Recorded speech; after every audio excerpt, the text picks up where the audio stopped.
Entonces, te repito la pregunta, Priscila. ¿Qué causas tiene la informalidad y qué razones originan este fenómeno en Latinoamérica? Bueno, pues como traté de explicar en mi charla, creo que la pregunta a lo mejor hay que plantearla al revés, ¿no? ¿Cuál es la causa de la formalidad y en qué consiste la formalidad? Para luego entender cómo se asigna ese adjetivo informal a un fenómeno de la urbanización, sobre todo latinoamericana, que se llama informal. Entonces, en general, es muy útil el término informal porque se refiere a un fenómeno que hay un consenso más o menos de qué se refiere. Tiene un aspecto físico que es muy parecido en las diferentes ciudades.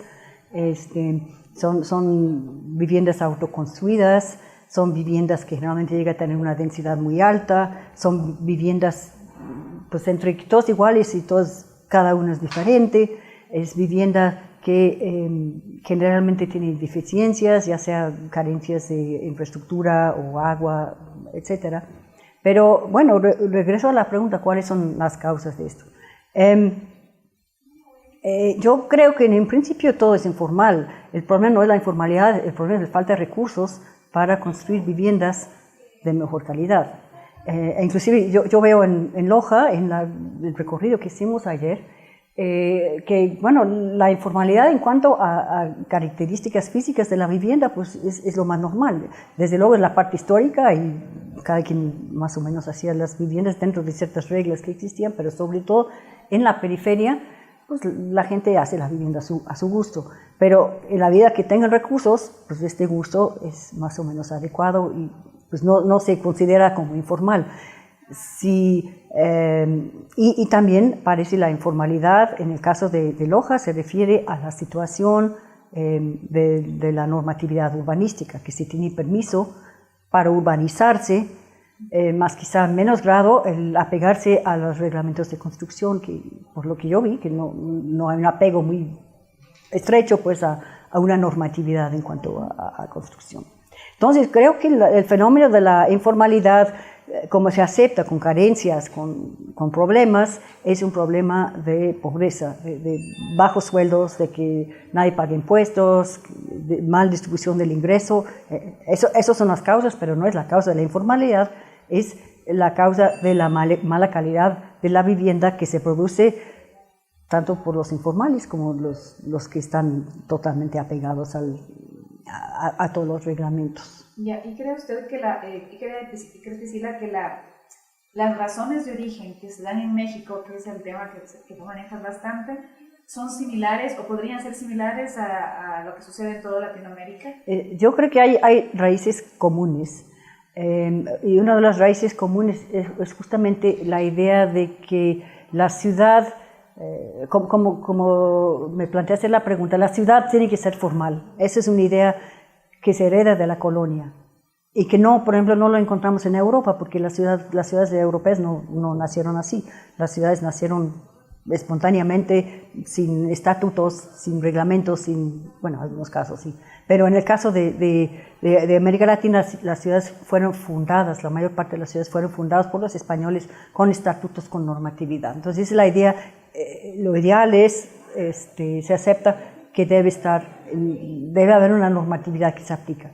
La otra herencia común de toda América Latina es que si bien existe una normatividad, también existe la posibilidad de no cumplir con la normatividad, que todos conocemos esa situación, que va desde la corrupción hasta que pues, la vida cotidiana, que uno no necesariamente respeta todos los reglamentos, ¿no? Y esa figura también se importó de España, esa de acátese pero no se cumpla, es que, bueno, ahí está la ley, que bueno, pero no, ahí está, ¿no? Entonces, esa tolerancia, pues, del no cumplimiento de la ley es una característica muy, muy profunda en América Latina, en diferentes grados en las diferentes ciudades. Yo creo que, por ejemplo, Uruguay, Argentina, hay menos aceptación de esto que quizá en otros países. La siguiente pregunta, bueno, más bien, sí, la siguiente pregunta más bien es sobre el tema de políticas. Yo sé que no conoces mucho sobre las políticas en Ecuador, pero sí sobre las políticas de México, que son de hecho similares a las que se aplicaron en la regularización y la legalización de la tenencia. Entonces, sobre esta evolución de políticas públicas, ¿cuáles han sido efectivas, cuáles no, y qué es lo que está faltando todavía para abordar desde las políticas? Las políticas, hay dos, que podemos hablar de dos tipos de políticas. Primero, con los nuevos asentamientos, o sea, ¿qué hacer para responder a la demanda de nueva vivienda? Es una pregunta. ¿Y qué hacer con los asentamientos masivos que se han producido de manera informal por una serie de situaciones, que han producido de una manera pobre, podemos decir, ¿no?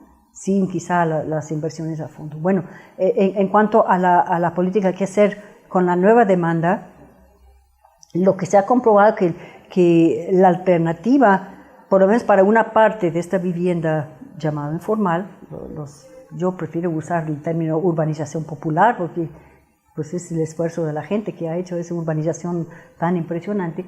La alternativa para parte de esto ha sido la vivienda social que se hace con ciertos subsidios, y sabemos que eso tampoco funciona muy bien, ¿no? Que termina o bien informalizándose porque la gente no le gusta esa vivienda, le agregan cosas o le quitan cosas, o que de hecho se encuentra peor ubicado en relación con la ciudad que la parte informal. O sea, a veces los asentamientos informales tienen ventajas relativas a la vivienda social. La otra alternativa es aprovechar este esfuerzo constructivo del pueblo, digamos, y darles lotes regulares y algunos servicios y quizá unos créditos o materiales o asesoría técnica, que es una alternativa. Sin embargo, no sabemos si realmente a la larga eso resulta mejor que espontáneamente, ¿no? Lo otro que quizá esa es la pregunta que preocupa, por ejemplo, Loja, ¿no? Porque es un proceso de expansión periférica y la cosa, pues, ¿cómo vamos a organizar eso? Entiendo que esa es la prioridad para ustedes, pero la prioridad para las grandes ciudades latinoamericanas que ya están los asentamientos, pues, ¿qué hacer con ellos, no? ¿Cómo hacer para que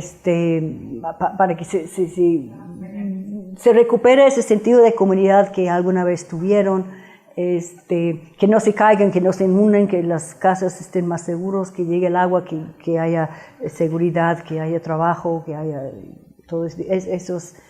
Para las grandes ciudades latinoamericanas que ya no van a crecer tanto, pero ¿qué hacemos con esto? Y eso es más difícil, creo, que la primera pregunta. Sí. Entonces, solamente para terminar, Priscila, ¿crees que las políticas que se dan, que son las políticas que se dan en casi toda Latinoamérica, que es la regularización y la legalización, de cierta forma ayudan o más bien eso no es el camino? Yo creo que hay que tomar cada país por separado, no puedo generalizar. Yo no simpatizo mucho con la idea de que regularizar es incorporar a la población al capitalismo, explotarlos, etcétera, porque yo creo que, y eso se ha visto por el caso mexicano, tratar a los pobres como menores de edad, como tampoco, ¿no? Que hay que protegerlos de las fuerzas del mercado, pues ellos creo que pueden protegerse a sí mismos en ese sentido. Entonces, si la gente está esperando que se regularice, pues hay que regularizar, ¿no? Tampoco es la varita mágica que va a resolver los problemas. O sea, tener o no el título puede facilitar las cosas. Toda la papelería que hay que hacer a lo largo de la vida de repente va a requerir los títulos de propiedad, ¿no? Pero por otra parte, sí, como digo, no resuelve el problema de la regularización, sino viene con otras medidas, ¿no? Si la regularización es condición para conseguir un crédito a la palabra, entonces es importante la regularización, ¿no? Si el título es importante para, bueno, lo que sea, ¿no? Comprobar residencia, mandar los hijos a la escuela, entonces pues hay que tenerlo.